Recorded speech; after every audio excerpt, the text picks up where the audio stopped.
My name is Fred.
The only shelter I could find. Pretty unfortunate too, because the river's starting to flood. God, I gotta get out of here.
Well, the rains have finally stopped, and thanks to my supporters back home, I was able to get some supplies.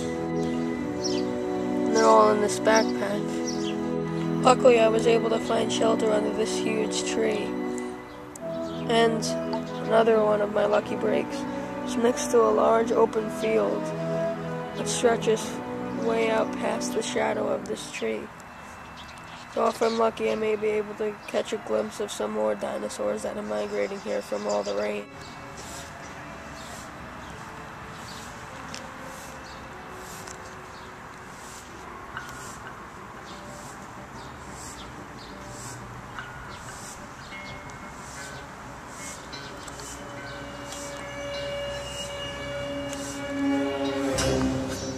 Remember how I said this dead tree was the best place to hide from carnivorous dinosaurs?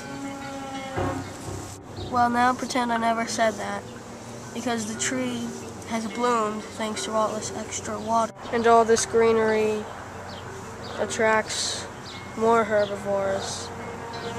Plus, the river has slowly worked its way over here, making this an ideal place for the raptor pack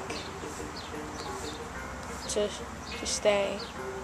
They're still working on the bloody carcass of that Diplodocus back from episode 1. And that will attract scavengers. And I think I hear one coming right now.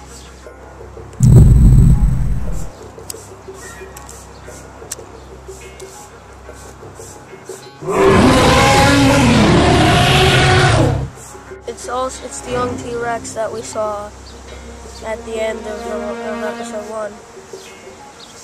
He must have been attracted by the smell of water, and now smells the dead Diplodocus. Lucky for him, the Utah Raptors are still sleeping, but he'll have to be very careful not to wake them up.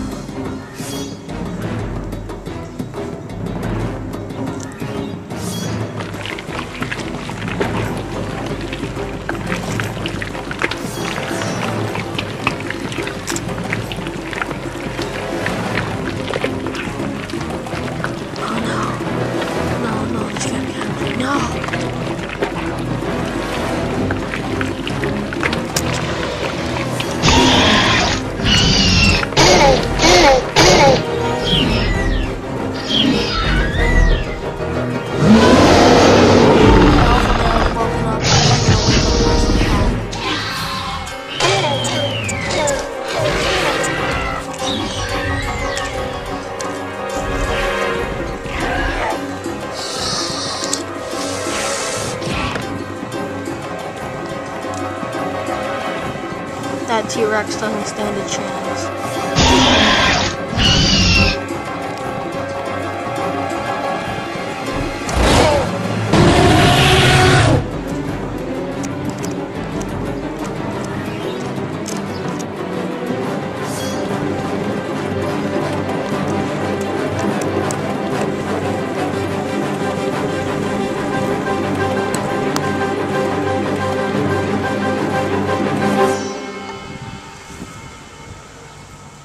I don't think the T-Rex can take much more of this.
For once, I feel bad for the top predator.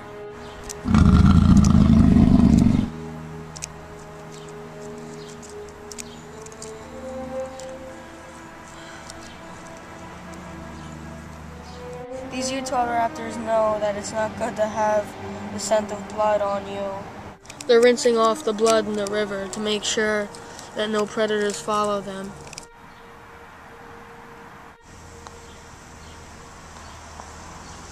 I'd better leave now before any of the raptors notice me here.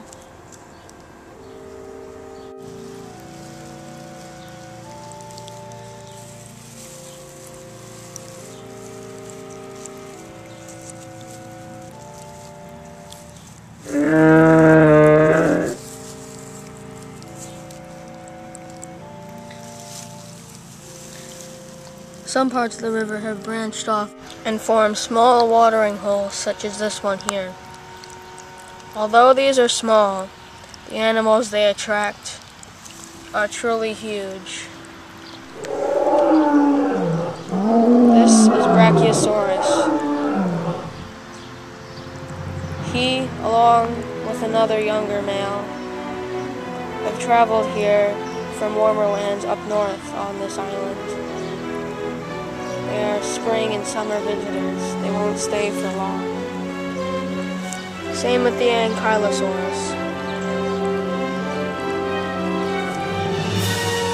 Mingling in with these visitors is an iguanodon, 3 stegosaurs, a young male, a young female, and an old bull. And a huge herd of triceratops. The adults feed and gorge themselves on ferns, while the young play fight. What I don't get is, how can there be so many herbivores here, no predators?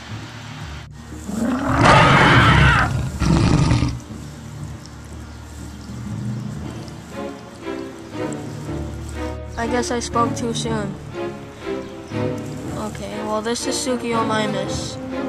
He's mainly a fish eater, just like Baryonyx and Spinosaurus. But he wouldn't turn up a chance to scavenge meat if he could. He might be able to witness a kill here. He has spotted the young Triceratops.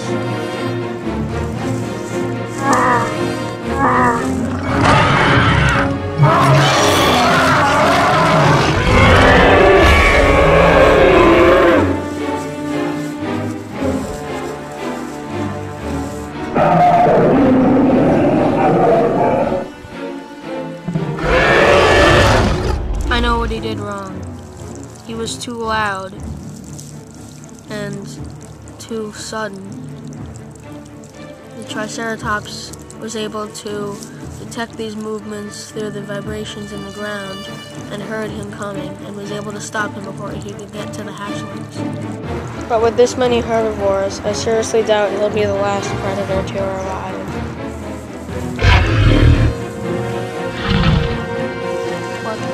Oh God!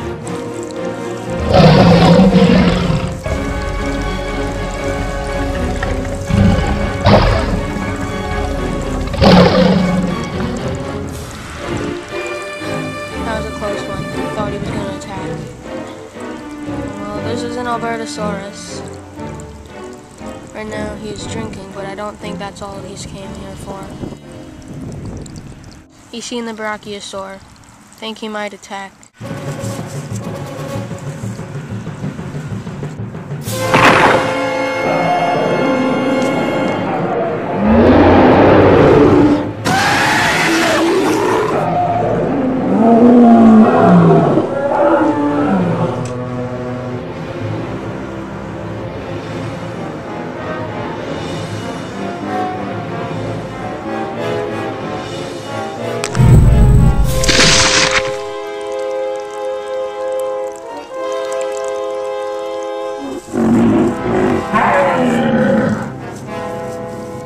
The smell of blood is driving all the animals away.